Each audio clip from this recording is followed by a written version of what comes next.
La Grande Bibliothèque, présentée par Narek. Bonjour à tous et bienvenue dans un nouveau numéro de la Grande Bibliothèque. En 2020, le général Thierry Burkhart, alors chef d'état-major de l'armée de terre, devenu depuis chef d'état-major des armées, posait un diagnostic sans équivoque. Il nous faut réapprendre la grammaire de la guerre de haute intensité, avait-il estimé devant la commission défense de l'Assemblée nationale. À présent, avec la guerre en Ukraine, l'armée et la stratégie semblent être au cœur des enjeux politiques et économiques du pays.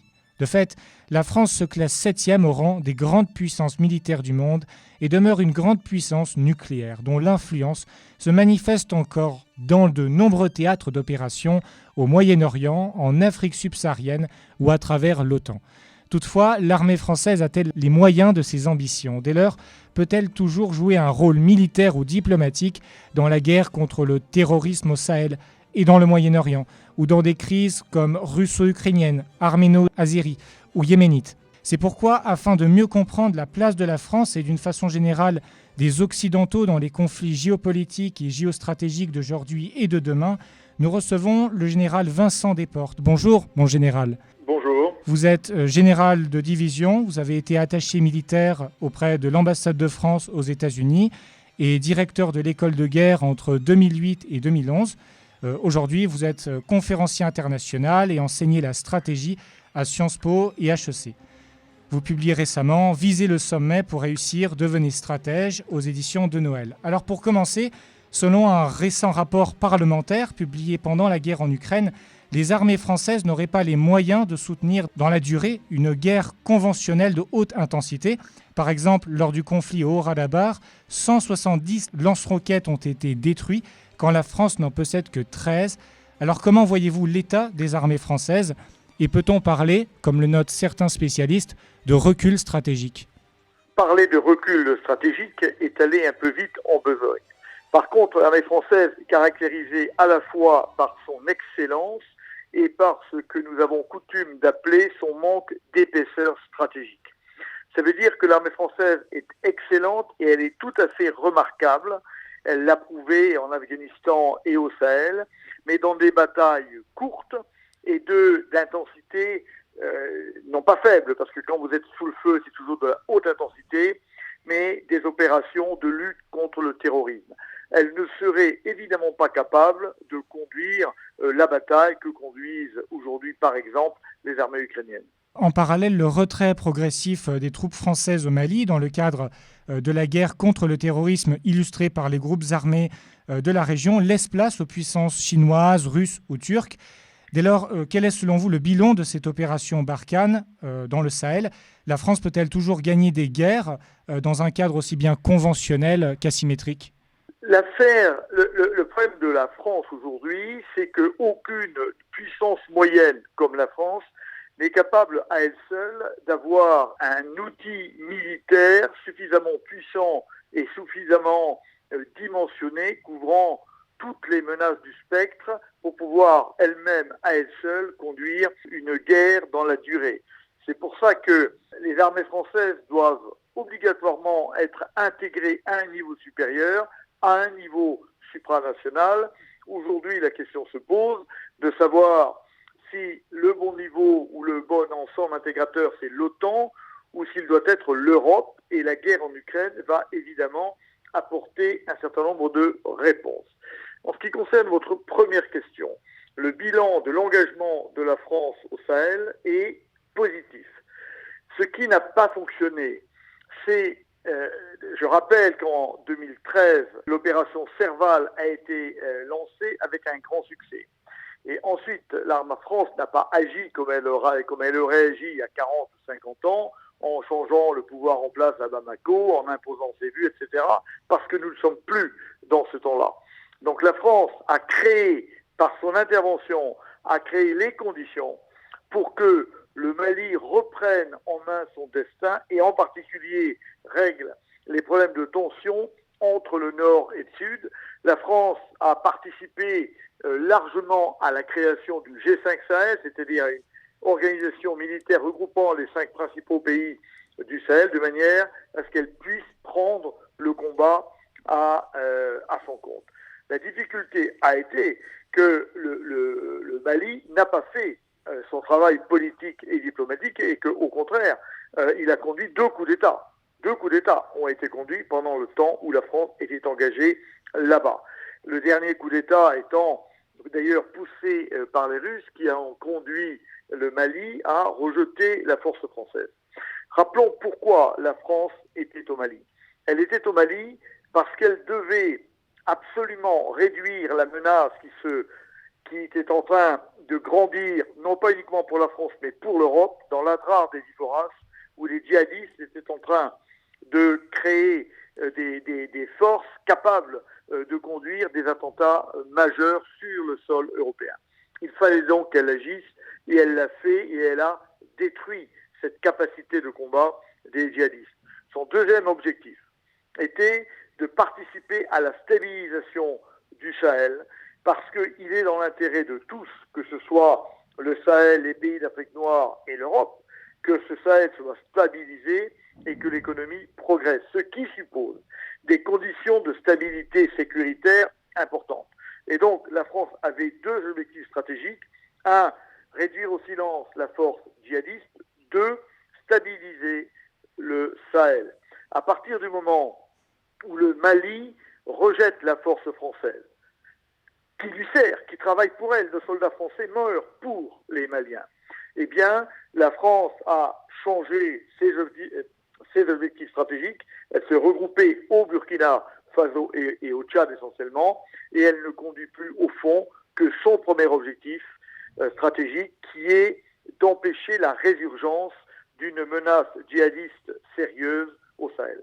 Et dans ces conditions, comme le notait récemment le magazine Le Point, dans le domaine maritime, le ministre des Armées Sébastien Lecornu affirme vouloir renforcer et moderniser les capacités militaires de la France en Asie-Pacifique, donc en Polynésie, en Nouvelle-Calédonie. Alors, quels sont les intérêts de la France dans cette région et, selon vous, les raisons de ce renforcement militaire et stratégique ? La France est la 2e puissance maritime si on considère la zone d'exclusion économique qui lui est conférée par ses possessions outre-mer. Elle y a des intérêts économiques, il y a des intérêts également en termes de richesses sous-marines qui existent déjà ou qui viendraient à se dévoiler. Donc la France doit conserver les possessions qu'elle a outre-mer. On sait par exemple évidemment que Nouméa est tout à fait importante puisque Nouméa contient beaucoup de minerais et du nickel en particulier qui sont exploités par la France.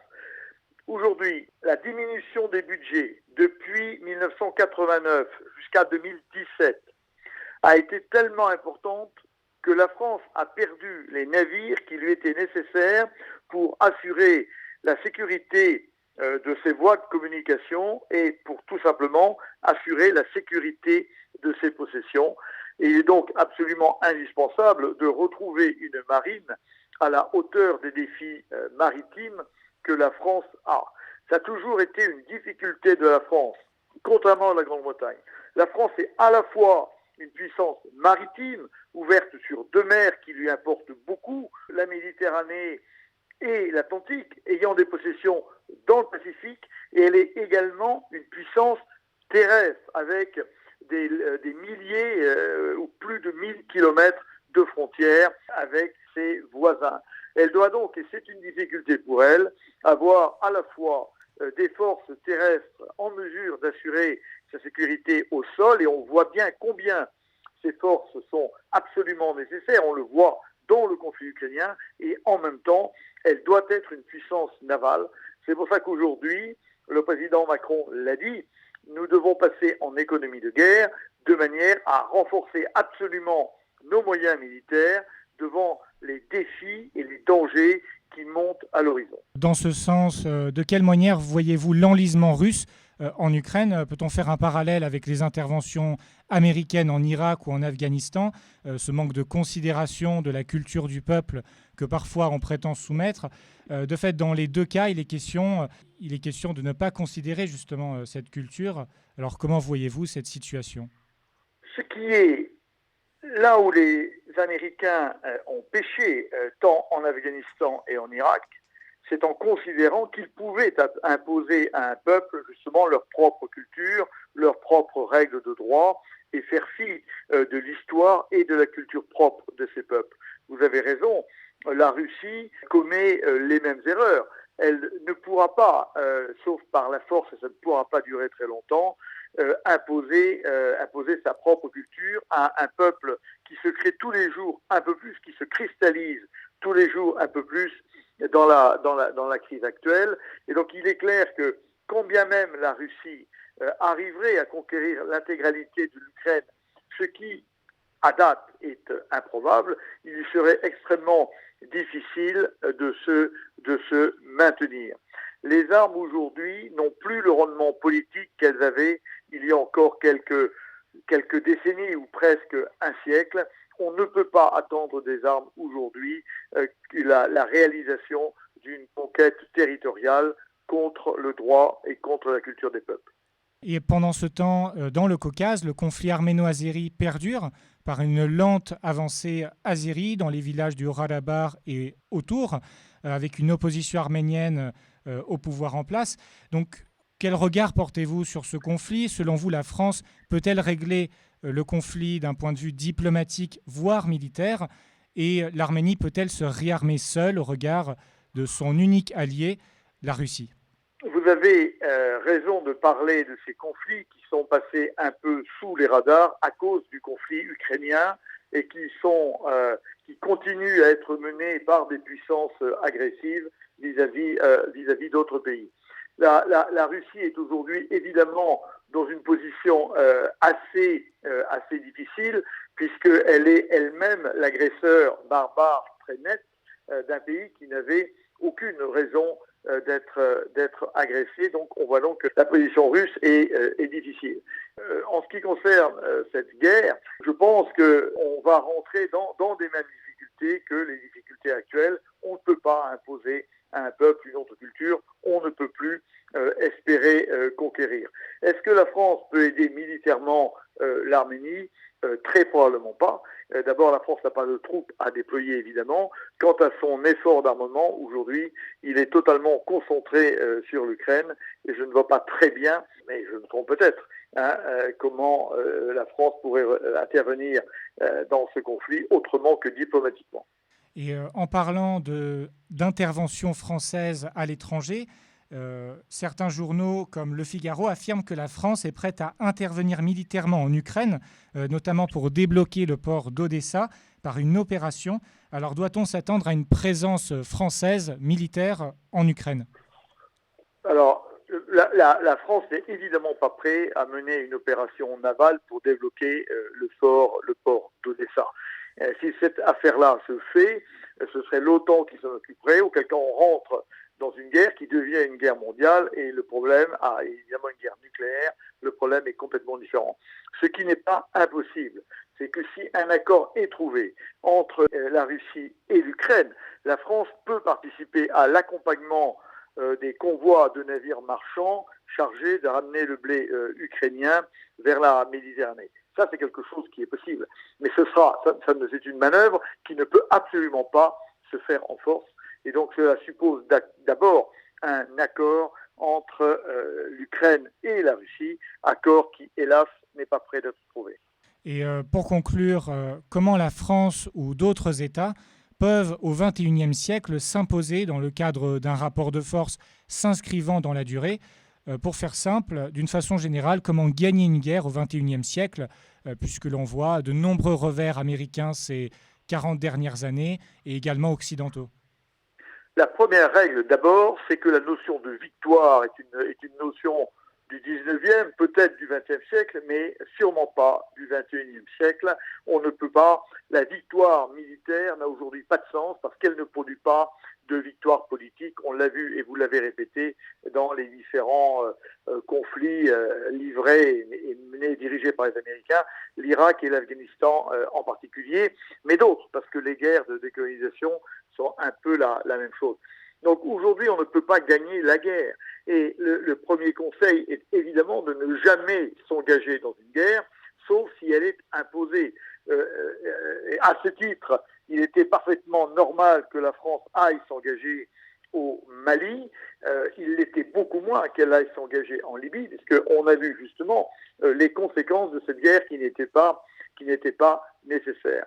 Donc je crois que les gouvernements doivent acter le fait que on ne peut plus gagner de guerre, on ne gagne pas des guerres contre les peuples. La victoire dans la bataille ne signifie absolument pas la victoire politique, et donc ne sont raisonnables que les guerres qui sont imposées, les guerres de choix étant le choix le plus déraisonnable que peut faire aujourd'hui un gouvernement. Et une dernière question, on arrive à la fin du temps réglementaire. Finalement, quel est selon vous l'avenir de l'armée française ? La France fera-t-elle toujours le poids militairement au regard de ses effectifs dans le concert des nations ? La France a des atouts très particuliers, je l'ai dit, c'est une puissance maritime, une puissance navale avec des points d'appui, etc. Ensuite, la France est une des 5 puissances nucléaires reconnues, avec un arsenal nucléaire très, très sophistiqué, très performant, etc. Il est clair ensuite que la France doit se lancer, comme les pays d'Europe en général, dans un effort de réarmement qui n'aurait pas de sens si l'armée française n'arrivait pas à s'intégrer, je l'ai dit, dans un ensemble plus grand, et cet ensemble ne peut être que l'Europe, parce que être subordonné aux Américains impose d'aller conduire, s'engager dans des guerres qui ne sont pas les nôtres. L'alliance de l'Occident est fondamentale. L'Occident, c'est fondamentalement les États-Unis et l'Europe, plus quelques îles, Australie, Nouvelle-Zélande, etc., Canada, mais c'est l'Amérique, c'est les États-Unis et l'Europe. Ce lien est fondamental. Mais ce lien ne doit pas être un lien entre supérieur et vassal, comme il l'a été et qu'il l'est encore aujourd'hui, mais un lien entre égaux. Il faut donc que l'Europe devienne un pilier autonome et décisionnaire de l'Alliance Atlantique, au même titre que le sont aujourd'hui les États-Unis. Je vous remercie, mon général, d'avoir répondu à nos questions et d'avoir accepté notre invitation. Je rappelle que vous êtes général de division, que vous êtes conférencier international et enseignez la stratégie à Sciences Po et HEC. Merci beaucoup. Merci à vous. La Grande Bibliothèque, présentée par Narek.